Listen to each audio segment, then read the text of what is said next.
Bismillahirrahmanirrahim. Assalamualaikum warahmatullahi wabarakatuh. Kami dari kelompok 2 ingin mempresentasikan makalah kami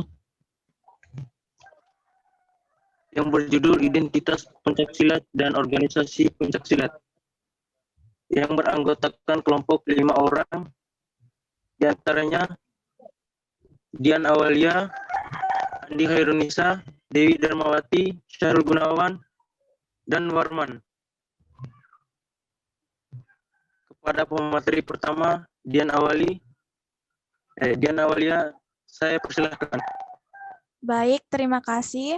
Saya akan membacakan materi pertama, yaitu definisi pencaksilat NU Pagar Nusa.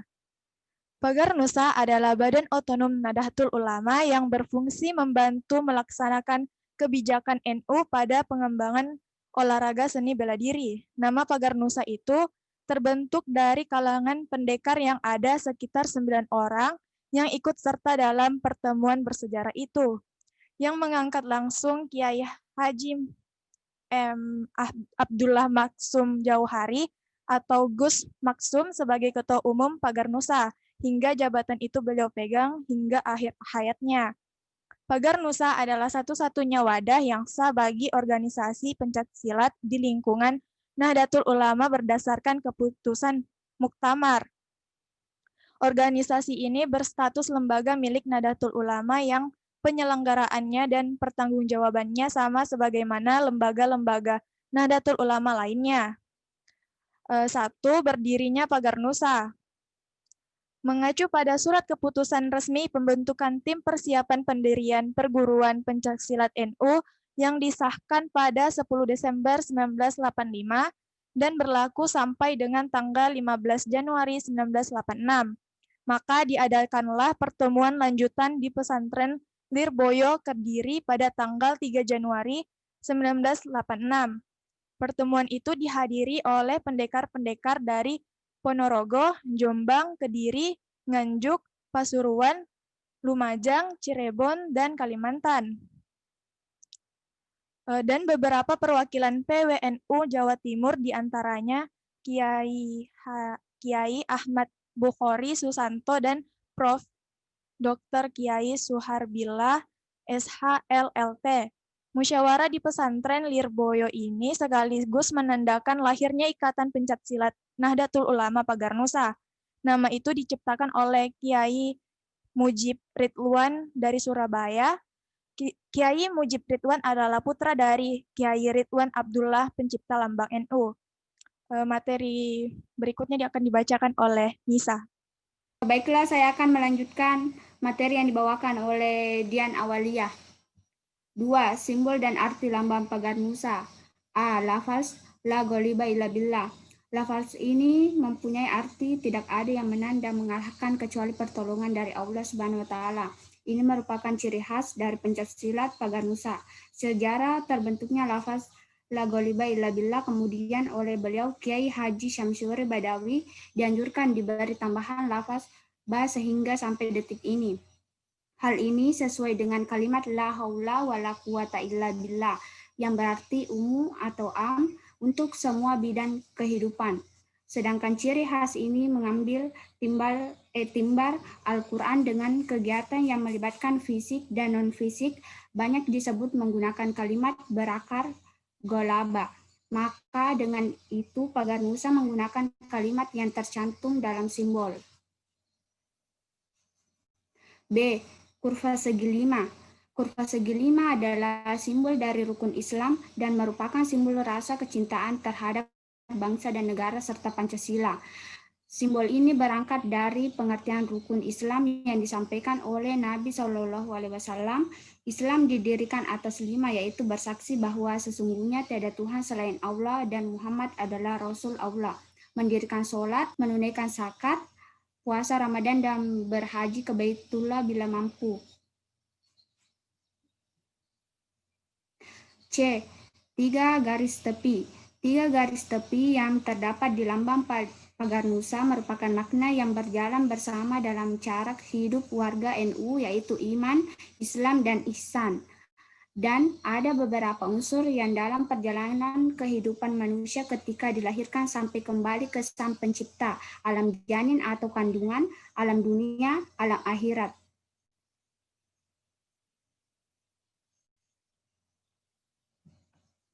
D. Bintang.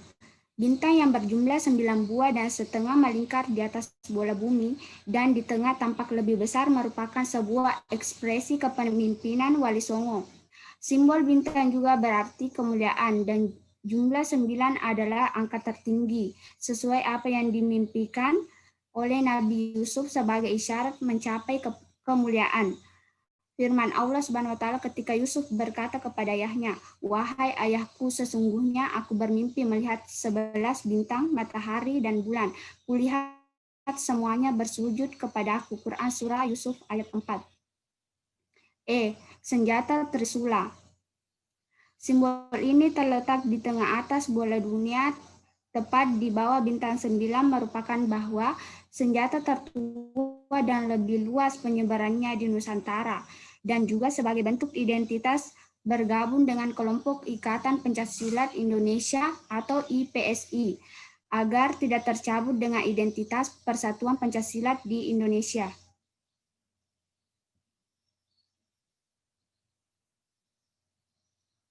F. Bola dunia. Bola dunia, simbol ini adalah ciri khas dari organisasi di bawah Nahdlatul Ulama sebagai simbol utama dari logo Nahdlatul Ulama yang diciptakan oleh Kiai Haji Ridwan Abdullah berdasarkan istiharanya. Bola dunia banyak dijadikan simbol organisasi anak Nahdlatul Ulama yang merupakan ciri khas dari logo utama agar tidak terlepas dari sebuah ikatan. G. Warna. Warna hijau dan putih adalah dua warna yang mengandung makna baik. Warna putih merupakan sesuatu yang suci dan bersih, sedangkan untuk warna hijau yang bersifat subur, sejuk, makmur, dan tenang. Kebanyakan sesuatu yang membahagiakan disimbolkan dengan warna hijau. H. Pita bertuliskan La Gholiba illa billah. La Gholiba illa billah sendiri artinya tiada kemenangan kecuali tanpa pertolongan dari Allah. Tulisan di pita ini juga menjadi moto dari pendekar Pagar Nusa.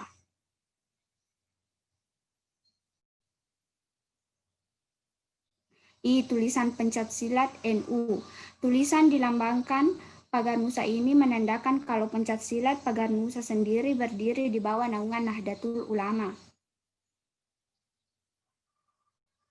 J. Background hijau. Warna hijau di sini maknanya adalah kesuburan, ketentraman, dan kedamaian. Warna hijau juga adalah warna yang identik dengan Nahdlatul Ulama. Sekian. Saya akan melanjutkan materi dari Andi Khairunisa. Yang kedua, perguruan sebagai organisasi. Perguruan pencaksilat sering dikacaukan dengan aliran pencaksilat. Ada perbedaan antara pencaksilat dengan aliran pencaksilat. Perguruan adalah lembaga pendidikan yang mendidik dan mengajar pengetahuan dan praktik pencaksilat. Sedangkan aliran pencaksilat adalah gaya pencaksilat yang diajarkan, dianut, dan dipraktekkan oleh suatu perguruan. Ada perguruan yang mengajarkan satu aliran pencaksilat yang sama, dan ada pula perguruan yang mengajarkan gabungan kombinasi dari berbagai aliran, baik gabungan tersebut dari aliran domestik maupun campuran aliran domestik dengan aliran lainnya.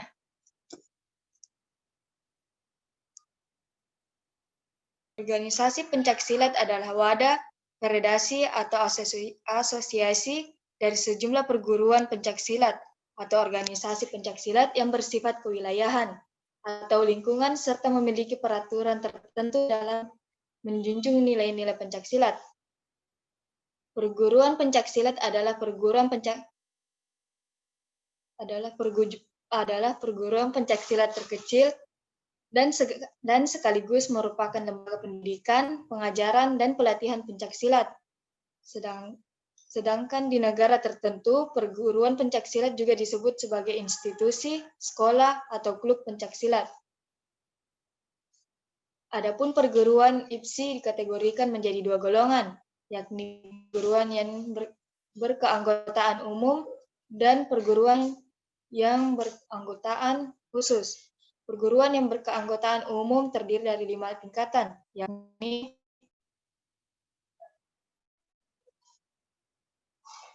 pertama, perguruan yang beranggotakan IPSI pusat. Kedua, perguruan yang beranggotakan IPSI daerah. Ketiga, perguruan yang beranggotakan IPSI cabang. Yang keempat, perguruan yang beranggotakan IPSI ranting. Yang kelima, perguruan yang beranggotakan IPSI komisariat di luar negeri. Sedangkan perguruan yang berkeanggotaan khusus terdiri dari 10 perguruan historis, yaitu pertama, Persaudaraan Setia Hati, yang kedua, Persaudaraan Setia Hati Teratek, yang ketiga, Berpihari Murti, yang keempat, Prasaja Maharatam, yang kelima, Nusantara, yang keenam, Perisai Diri, yang ketujuh, Tapak Suci, yang ke-8, Perisai Putih, yang ke-9, Persatuan Pencaksilat Nusantara, yang ke-10, Putra Betawi. Bela diri di Indonesia sangat beragam, diantaranya adalah taekwondo, karate, jujitsu, kungfu, pencaksilat, dan lain sebagainya. Hanya saja, yang lebih dominan adalah pencaksilat. Pencaksilat merupakan warisan dari kebudayaan kerajaan-kerajaan pada zaman dulu, dan seiring dengan perkembangan zaman, banyak pula berdirinya organisasi pencaksilat. Tidak hanya menjamur di masyarakat, olahraga pencaksilat juga dimiliki oleh organisasi masyarakat Islam, Tapak Suci, dan Pagar Nusa. Jika Tapak Suci adalah pencak resminya orang Muhammadiyah, maka Pagar Nusa adalah pencak resminya orang Nahdlatul Ulama. Ciri khas Pagar Nusa yang membuatnya berbeda dengan organisasi sejenis-lainnya adalah paham dan tradisi keagamaan yang spesifik, yakni Islam Ahlussunnah wal Jamaah, yang juga sering disebut kelompok tradisionalisme di kalangan Islam. Ahlussunnah wal Jamaah adalah orang yang mengikuti tuntunan dan kelompok pengikut Nabi Shallallahu Alaihi Wasallam atau orang yang mengikuti sunnah Nabi. Pagar Nusa sebagai bagian dari kultur dan tradisi keagamaan. Tradisi dan kultur keagamaan Nahdlatul Ulama juga menganut asas ketaatan menjalankan tradisi keagamaan dan petunjuk dari ulama sebagai pihak yang memiliki otoritas agama. Sebagai organisasi, Pagar Nusa pastinya memiliki visi dan misi agar dapat menjalankan rumah tangganya dengan baik dan terarah. Visi dan misi Pagar Nusa berakikah ala Ahlussunnah wal Jamaah dengan asas organisasi Pancasila. Pagar Nusa mengusahakan berlakunya ajaran Islam berhaluan Ahlussunnah wal Jamaah di tengah-tengah kehidupan negara Kesatuan Republik Indonesia yang berpancasila. Pelestarian, pembinaan, dan pengembangan pencaksilat baik bela diri, seni, mental, spiritual, maupun olahraga, dan atau kesehatan khususnya di lingkungan NU maupun di lingkungan warga bangsa lain pada umumnya. Terima kasih atas partisipasi dari teman-teman. Yang saya akhiri pada sama kita mengucapkan antara bersama-sama. Sekian dan terima kasih. Wassalamualaikum warahmatullahi wabarakatuh.